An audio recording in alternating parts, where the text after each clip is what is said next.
We live in a time of sudden change and heated debate. Politics, identity, race, who belongs. There's a lot of noise out there. But as respected veteran American journalist Dan Rather points out in our Sunday interview, this is certainly not the first period of upheaval of its kind, and it probably won't be the last. It appears as though something has happened in the motorcade route. A man named Lee Harvey Oswald. Dan Rather has covered some of the most important news events of our time. Thank you, Mr. President. Dan Rather with CBS News. He's been a reporter, a correspondent on 60 Minutes, and that's the way it is, and replaced the legendary Walter Cronkite when he became the face of CBS Evening News. Good evening. All right, Freddie, how much copy you got there? He anchored for an astounding 24 years. And it was a career that could very well have ended when he was removed from the anchor desk over a story that pitted his reporting against the Bush administration. And to each of you, But he was defiant then, courage. and certainly hasn't stopped telling stories since.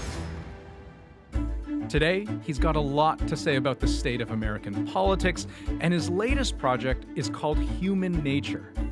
Should you be allowed to make a genetic change into the next generation that'll then go on to other generations? It's a documentary about a scientific breakthrough in genetic engineering. As this field advances, people will be able to order a change in their genetic makeup to create an outcome of interest to them. I met up with Dan Rather in Toronto. Mr. Rather, thank you so much for making the time. Thank you very much for chat. having me.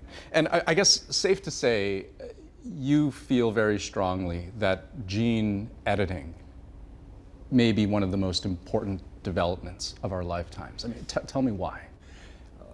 I don't think I've ever covered anything that has the potential to be as far-reaching and as consequential as this breakthrough, scientific breakthrough. Well, I mean, was there a moment, though, or a milestone that the technology had surpassed that made you kind of stop and take notice and think, this is a sort of a holy crap level of technology? Well, that's exactly what it was a holy crap moment. Now, I want to emphasize this is still in its infancy. And one of the reasons we made the film, we need to start having a conversation about this now as we move from the very first front edge of discovery to the full potential of this. I mean, doing away with all kinds of diseases is possible, even somewhere in the distant future, cancer. The upside is terrific, fantastic, but there are some downsides to it. There was a particularly striking moment of clarity in the film. And funny enough, of all places, it came from Vladimir Putin. Изменение человеческого кода, если человек страдает генетическими заболеваниями. He's talking about the medical applications, the potential for good. But then he says there is another part, that look, this has the potential to change the course of humanity's development. But this may be more terrifying than a nuclear bomb. Ядерной бомбы. That is a hell of a thing for a guy to say, especially one who actually has a nuclear arsenal at his disposal. You know, I'm smiling because I'm glad you said that. If we don't have the conversation now, and the conversation has to be with scientists, but much broader than scientists. Society as a whole has to decide, do we need to regulate this? And how do you do that? This is the conversation we need to be having with ourselves right now. But are Americans ready to have that conversation? I hope so. That's the best I can say. You know, as we talk about this, which is a massive issue in scope and importance, and the backdrop, which is the world, and I think because I'm speaking with you, someone who has a lot of experience in American politics, but also American sensibilities. If I could ask you, just sort of in a broad sense, what is happening in America right now? We're going through a very difficult period, a very perilous period of transition that started in 1965 when we reformed our immigration laws. We expanded that into open immigration around the world. Now, as a result of that, we are a significantly different people now in terms of demographics that we were. We're a greater mix. I personally think we're much better for it. But because our demographics have changed so greatly, the culture itself has changed, and this scares a lot of people. And the fright that that has produced, the fear that that has produced, has those of us who are Americans asking ourselves the questions now of who are we, what are our core values, what is it we believe, and that's now being decided. And how does the man at the top, Donald Trump, fit into that?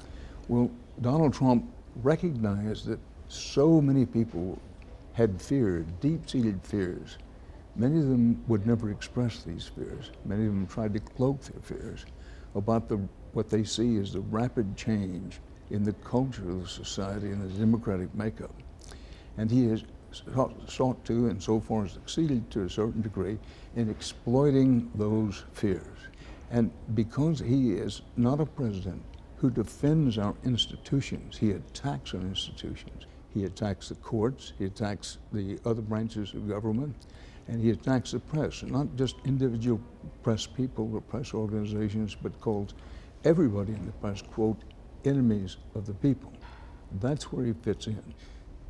I ask you about Donald Trump because you have, I think, a particular insight into the kind of person he is, and that's through your work. And could I, so I actually just want to show you something, and it's a piece of reporting that you did. All right. This is from 20 years ago, thanks. I remember the piece very well. You remember the piece? So I just want to show you just the first part of this. If there would be a poster boy to represent America at the turn of the millennium, the celebration of celebrity, the rich almost reeking of prosperity, continuing proof that the American dream exists, then Donald Trump's picture might best fill the frame. His name is on buildings, his face is in magazines and newspapers. Both are on the covers of 3 previous books, all bestsellers, and now he's coming out with a 4th. But this time, he's not talking only about his prowess to make millions of dollars. Now, he is also talking about his hope to win millions of voters. That's right. New York City developer Donald Trump says he wants to be President of the United States. Well, that was a piece that I did for 60 Minutes. Did you take him seriously at the time? No, I didn't take his running for president seriously, because our reporting revealed that what he was really doing at that time was selling golf club memberships and condominium apartments. It was part of a giant publicity campaign for him. Now, there wasn't any doubt in my mind that he was thinking maybe long run running for president. But I will say that I never thought at that time that even at some future decade where Donald Trump, if he was to run for president, that he would come anywhere close to winning. In your career, you've covered the Nixon presidency. I did. I think of a crisis like Watergate, and I wonder, I mean, you've seen how something like that can rip a government apart. It can rip a nation apart. And so when you see the current storyline, Donald Trump, the Mueller investigation, how do you see that? Well, this is much more serious than Watergate. Watergate involved crimes that were domestic crimes, Americans against Americans, the president undermining the Constitution. In the case of what's going on now in our country, and one reason I say it's a dangerous time for America is the factor of the foreign power. It is a fact, and the Mueller investigation just underscored, italicized, put in great big headlines the fact the Russians mucked around in the American election. Now, whether President Trump or anybody else around him was directly involved, Mueller said he didn't find evidence of that whatsoever. The reason the crisis that we're going through now, and I think it's fair to say we are in crisis, is because we have the factor of the outside power. Does it make you angry? You talk about it in such measured tones. I mean, simultaneously emphasizing the gravity of the situation, but with an attitude that suggests, I've seen this before. Well, nobody has seen anything like this before in my country. Does it make me angry? Yes, it does make me angry. But more than angry, I'm very worried about the country now. That I'm an optimist by nature and by experience. And I also know, having been graced with a long life and knowing what I know about history, that we Americans have been through a lot before. People say this is the worst it's ever been. Well, the Civil War, when we lost 700,000 dead in the Civil War, was a tough time. The Great Depression was a tough time. We've been through tough times before, but this one is different. This one feels a lot different, partly because of the people we have become. We're much more racially, ethically, religiously diverse than we've ever been in our history. We have to steady ourselves, and we have to dig deep back into our history, remind ourselves of what unites us. We still have core values that unites us. But I'm optimistic for the long pull. In the short and medium term, I think it's going to be pretty tough.